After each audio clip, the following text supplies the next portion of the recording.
vidéo, donc la troisième de la journée, et ça fait plaisir, ça fait plaisir. Donc on se retrouve du coup pour Brawl Stars Theory hashtag 2, si je ne me trompe pas. La première vidéo vous a plu, donc j'ai pas eu de retour parce que j'ai, sans faire exprès, désactivé les commentaires. Je ne sais toujours pas comment j'ai fait, mais j'ai quand même eu 7 vues en 16 minutes, ce qui est beaucoup pour moi. Et du coup, c'est parti pour réagir. Théorie Brawl Stars, hashtag 2, voilà. Et salut à tous, c'est Blarod, et aujourd'hui on se retrouve enfin pour la nouvelle vidéo théorie sur Brawl Stars. La première vidéo vous avait vraiment plu alors que... J'ai pas mes écouteurs, j'ai fait la pire erreur, j'ai pas mis mes écouteurs. Du coup j'ai pas entendu le début. Mais je pense que là il fait juste son intro en disant nouvelle vidéo, hashtag 2, des théories Brawl Stars. Bref, attendez, je mets mes écouteurs quand même. On est bon. Je pensais que c'était la pire vidéo de la chaîne, donc je continue, voilà, ça vous fait plaisir, et moi aussi. Bref, bien entendu, inutile de dire que si vous n'avez pas vu l'ancien épisode, vous risquez de ne rien comprendre à cette vidéo, car on va pas revenir sur ce qu'on a déjà dit. Aujourd'hui, vous l'avez vu à la miniature et au titre, on va s'attaquer à l'histoire de Brawl Stars, c'est-à-dire concrètement qu'est-ce qui s'est passé pour qu'on arrive là, à ce monde un peu chelou. Vous l'aurez donc compris, les vidéos théorie, j'en sortirai environ une fois par mois, voire moins, car il faut du temps pour en faire. Donc il faut toutes les regarder jusqu'au bout pour comprendre toute l'histoire, car c'est des épisodes qui s'enchaîneront. Bref, aussi n'oubliez pas de vous abonner en activant la cloche pour ne pas louper les prochaines vidéos théorie. Voilà, manquerait plus que je vous demande de liker et j'aurai tout gratté. Bien entendu, gros disclaimer avant de commencer, cette vidéo est une théorie. Il y a presque rien d'officiel. Là, j'ai essayé de faire tout seul. Je me suis juste basé sur les infos qu'on avait, ou les infos que j'ai pu récolter en me baladant sur internet ou sur les trailers. De plus, il y a plusieurs versions de ce que l'on appelle l'histoire de Brawl Stars. Je sais pas, il va parler de l'histoire de Brawl Stars. Moi, j'étais plus chaud sur les liens familiaux parce que j'ai un peu plus de théories sur les liens familiaux. Mais par contre, je devrais recommencer parce que là, il y a beaucoup de brawlers depuis 200 qui sont sortis. Donc les familles ont pu changer, des familles ont pu se créer, etc. Et moi, je vais juste vous présenter la plus cohérente selon moi. Et si vous n'êtes pas d'accord, c'est normal et encore heureux, car ça serait chelou que tout le monde soit d'accord. Donc, dites-le dans le commentaire et dans le respect. Bref, D'ailleurs, est-ce que vous voulez que je fasse moi aussi des théories Brawl Stars sur les liens familiaux? Donc je vais reprendre ce qu'il a dit, bien sûr. Parce qu'il y a beaucoup de choses où je suis assez d'accord, mais du coup, avec tous les brawlers qui sont sortis, il y aura beaucoup plus de familles de brawlers. Et l'histoire de Brawl Stars, je pourrais reprendre ce qu'il a dit et faire la suite dû au nouveau pass, au nouveau brawler, etc. Ce que j'avais à dire en introduction, c'était un peu long, je ne vous fais pas plus patienter et c'est parti.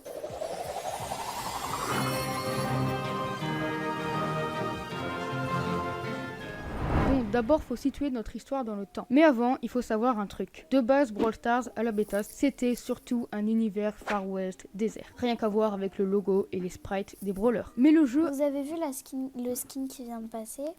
Je suis pas certaine du tout, hein, mais je crois que c'est le skin qui est sorti là il y a... ce matin en fait. Je suis pas sûre du tout, hein. J'ai mal vu parce que je suis myope, vois-tu. Ouais, c'est ça, non? Non, c'est pas ça, il avait pas le chapeau ou quoi, mais c'est à peu près ça. Si vous n'avez pas vu où je réagissais au premier, allez le voir. J'ai tout quitté là pour de vrai. J'ai tout quitté. Le jeu a complètement changé. Heureusement que ça m'a remis. Bref, du coup, allez le voir le 1 où on parle juste des familles des brawlers.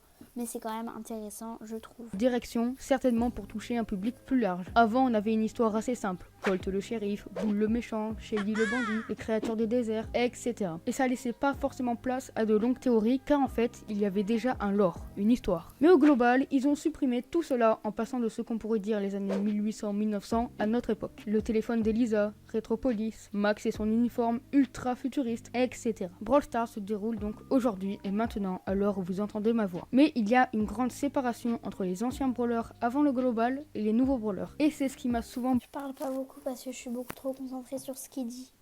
bloqué dans ma théorie. Et grâce à ça, on peut directement faire les fous et faire place à notre imagination, car des centaines de milliers de possibilités sont possibles. Normal, c'est des possibilités, du coup, c'est possible. En gros, on va situer l'époque. On va tous applaudir il y a plein de possibilités. Enfin, c'est normal, il y a plein de possibilités, donc c'est possible. Bravo. La Rod 2020. De chaque famille de brawlers. On va commencer avec la première famille pour Pam, Boule, etc. C'était au minimum à l'invention des fusils automatiques et des mécanismes plutôt complexes, donc vers le 19e voire le 20e. Pour les pirates, je dirais plus le 17e siècle. Pour la poudre à canon et surtout le fait qu'il y ait des pirates. Pour Rosa, c'est clairement 20e siècle, voire 21e siècle. C'est une scientifique et surtout, elle possède plusieurs éléments de verrerie assez poussés dans son laboratoire, chose qu'on n'avait pas forcément avant. Et aussi ses gants de boxe et ses lunettes qui sont assez modernes. Pour les morts Pour l'instant, je suis assez d'accord avec ce qu'il dit. vivants, on pourrait donner n'importe quelle date. Mais le plus cohérent serait la date de l'invention de la guitare moderne pour Poco. Car du coup, Poco en possède une, je pense que vous l'avez remarqué, et il fait partie des morts vivants. Mais vous allez me dire qu'Elisa possède un smartphone. Sauf que non, on ne connaît pas son âge, elle pourrait avoir des centaines d'années puisque c'est un zombie. Et elle aurait découvert les réseaux sociaux peu de temps après. Tandis que Poco, on est sûr qu'il a vécu guitariste et qu'il est mort guitariste. Donc les morts vivants se situeraient plus vers le 18e siècle, même si pour Mortis, Frank et Elisa ça pourrait être n'importe quelle époque. Pour la jungle, c'est clairement 20e siècle, 21e siècle. Beau possède une casquette et Léon un survêtement moderne. Ils auraient pu fuir la ville comme Retropolis pour devenir des chamans et méditer. Et pour finir, le Moyen-Orient, les meilleurs brawlers, ce serait vers 500 après Jésus-Christ. Alors pourquoi je pense ça? Tout d'abord, Jhin, Tara et Emery sont plutôt intemporels. Mais il faut surtout penser aux vieux contes et légendes. Et Jhin me fait personnellement penser à un calife. Et en 500 après Jésus-Christ. Alors, pour moi, je suis assez d'accord sur le 500 après Jésus-Christ. Parce que, bah oui, pour moi, en fait, comme il dit, hein, pour moi, il date et tout. Et pour moi, mon opinion, c'est des dieux. Pour moi, c'est des dieux et du coup, ils sont immortels. Donc, ce serait pour ça qu'ils sont encore là dans les années 2000. Mais oui, non, pour moi, c'est clairement ça. Hein. C'est clairement ce qu'il dit. Mais continuons. Et on était en plein dans le monde musulman gouverné par les califes et aussi avec les habits un peu traditionnels. Emery est aussi associé au soleil, comme une légende, un conte, etc. Mais là vous allez me dire que c'est absolument pas cohérent. Tous les autres brawlers sont à peu près à la même époque, c'est-à-dire le 19e siècle, sauf eux. Et c'est là... Je vais juste regarder un truc parce que je suis pas sûre de ce que je dis, mais je crois, si je ne me trompe pas, si je ne m'abuse, que y a des liens, non? Parce que moi, je sais qu'il y a des trucs cachés dans Brawl Stars. Mais je sais que, vous voyez, Emery que j'ai débloqué tout à l'heure, il a un œil là, en gros. Et peut-être qu'il a un lien avec Tara. Bah, Tara aussi, elle a un œil sur le front, en quelque sorte. C'est un peu la même chose. Elle a un signe sur ses cartes. On peut le retrouver. Je sais pas du tout ce que je dis, hein, mais je vais aller sur Jhin. Jhin, il a une lune. Qui a une lune? Je sais pas du tout là pour le coup, mais je sais qu'il y a des... Il y a beaucoup de liens entre eux. Je sais qu'il y a beaucoup de liens entre eux, mais moi je suis myope. Voyons voir, Tara. Mais je sais pas c'est quoi le signe sur ses cartes, mais je sais qu'on peut le retrouver sur Jhin ou sur Emery. Enfin, je sais pas, je ne suis pas sûre, hein, mais je pense, non. Attends, arrête de bouger Non, je suis myope en fait. Mais je sais parce que... Je sais, j'en ai beaucoup entendu parler parce que je suis à fond sur le Brawl Stars. Qu'il y a des signes qui sont raccords entre... Pardon. Entre Jhin, Tara et Emery.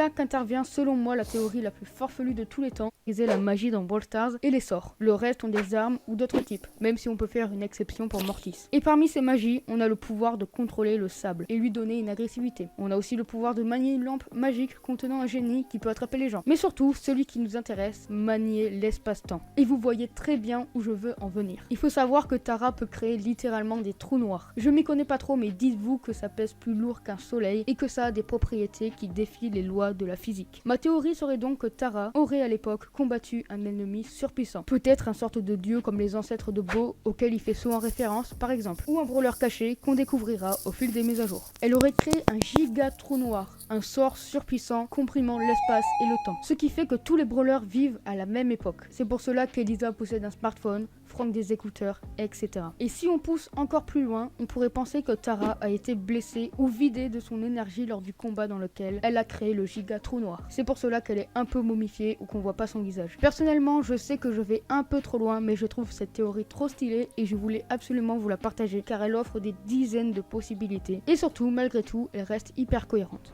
Après l'époque, on a bien entendu le lieu. Donc si on s'en tient aux maps de la bêta et les maps principales, on a un désert, une ville Far West et des ruines Maya. Typiquement l'Amérique du Sud, ce magnifique continent. Mais, sur le trailer, on retrouve Colt qui ne comprend pas d'où il est venu et qu'est-ce que c'est cette ville. On retrouve aussi Mortis, Crow, Spike, Bartaba, etc. Tous issus de familles différentes et normalement de territoires différents. Et c'est là que ma théorie refait surface. On pourrait complètement penser que Tara aurait comprimé à la fois le temps mais aussi l'espace, regroupant ainsi les différents territoires au même endroit. C'est pour cela qu'on a Retropolis, des morts-vivants, les robots, etc. Le monde de Brawl Stars serait un monde dévasté à cause d'un mauvais sort de Tara, ce qui aurait regroupé tout le monde au même endroit, ce qui semble extrêmement cohérent, car sinon comment ça se fait que des pirates peuvent se battre à Retropolis? Sinon, en complément, il y a eu une carte créée par Kairos-Time, le youtubeur américain, que je trouve vraiment complète, même si je ne me suis pas basé dessus. Mais c'est pas fini, le sort de Tara aurait engendré quelque chose d'autre, les météorites, et pour le coup, les météorites, c'est quelque chose d'officiel. Et oui, en effet, si on se tient à la description de Primo,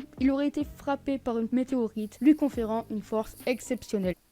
Ouais, ça se tient. En plus de ça, son ulti, c'est des météorites. Enfin, son ulti, son gadget. Ça se tient. Jusque-là, ça se tient à peu près. Oui, moi, je suis complètement... En fait, moi, je suis complètement d'accord avec ce qu'il dit. Dans la dernière vidéo, il y avait des choses où j'étais pas d'accord avec lui. Mais là, pour le coup, ce qu'il dit, je trouve ça très intelligent. Et je trouve ça vrai, surtout. Pour moi, c'est ça, en fait, l'histoire de Brawl Stars. Par contre, il y a... Ah bah non, en fait, je suis d'accord sur tout. Non, en fait, je suis d'accord sur tout. Mais le seul truc, c'est... le rapport entre Jean, Tara et Tara et Emery, mis à part qu'ils soient en rose. Enfin, je sais pas, il n'y a pas trop de rapport, mis à part qu'ils sont en rose et qu'ils sont des pouvoirs autres que des armes.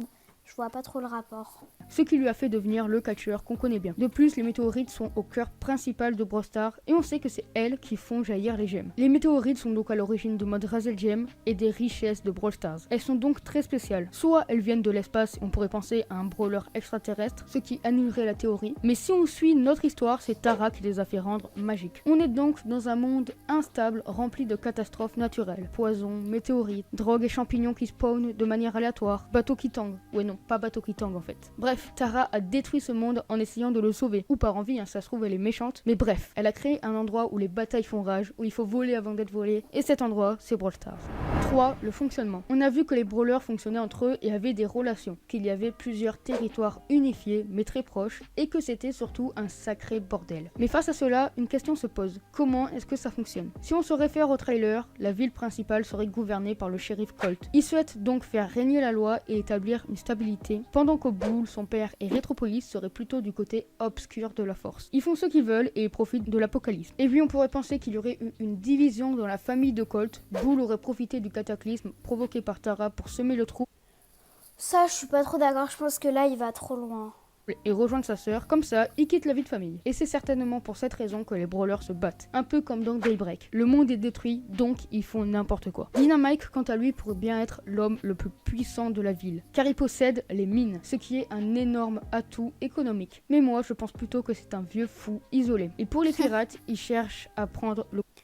Pour le coup, je pense pas que ce soit un vieux fou isolé parce que y a quand même Carl avec lui. Bon, même si c'est un robot qu'on avait vu dans le truc d'avant.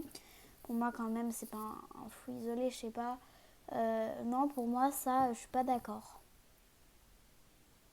contrôle de la mer qui entoure le territoire. En tout cas, ça serait leur seul objectif, car si tous les lieux sont réunis, il n'y a plus d'échanges maritimes entre les régions. Du coup, les pirates n'ont presque aucun objectif. Quant au reste, ils vivraient ensemble dans leur coin. En fait, les brawlers sont surtout des survivants. Ce sont des créatures assez fortes pour pouvoir survivre dans cet univers apocalyptique de leurs propres moyens ou ensemble. Par exemple, Penny n'aurait jamais pu survivre sans Daryl. Et vous l'aurez deviné, qui dit survie dit violence. Chacun cherche à avoir le plus...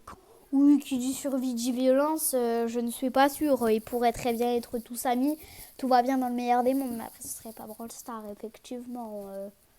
territoire possible, le plus de ressources, dominer l'autre, etc. C'est pour cela que les brawlers se battent et collaborent en jeu. En tout cas, ça serait le plus cohérent. Les brawlers seraient donc comme des sortes d'élus, ceux qui arriveraient à survivre. Mais le problème, c'est que ça se contredit avec un trailer, le trailer de Sakura Spike, où on voit Sakura Spike se balader dans une ville avec énormément de personnes. Mais je préfère ne pas prendre en compte ce trailer parce que dans tous les autres trailers, justement, il n'y avait personne à part les brawlers. En plus, ça rejoint totalement les modes de jeu. En Rosia de GM, les brawlers s'allient pour les gemmes, en braquage pour la richesse du coffre, en siège pour affaiblir l'autre, en brawl ball pour marquer contre le camp adverse. Ah non, ça marche pas. Vous l'aurez donc compris, même si la théorie avec Tara est fausse, une chose est sûre, il s'est passé quelque chose dans ce monde. Un événement qui a fait que tout le monde se bat pour la gloire, pour être l'étoile, le numéro 1. D'où le... Oui, ça se tient et il allait dire d'où le nom Brawl Stars parce que Star. Oui, ça se tient. Moi, je suis d'accord du début à la fin. Il y a des petits trucs qui méritent d'être précisés, s'il a les précisions. Mais sinon, c'était bien. N'hésitez pas à mettre un like à la vidéo si elle vous a plu. Et à vous abonner si ce n'est pas déjà fait. On est presque aux 100 abonnés. Regardez, 93 abonnés, ça fait plaisir. Donc, voilà, portez-vous bien. C'était Chocolat. Bisous.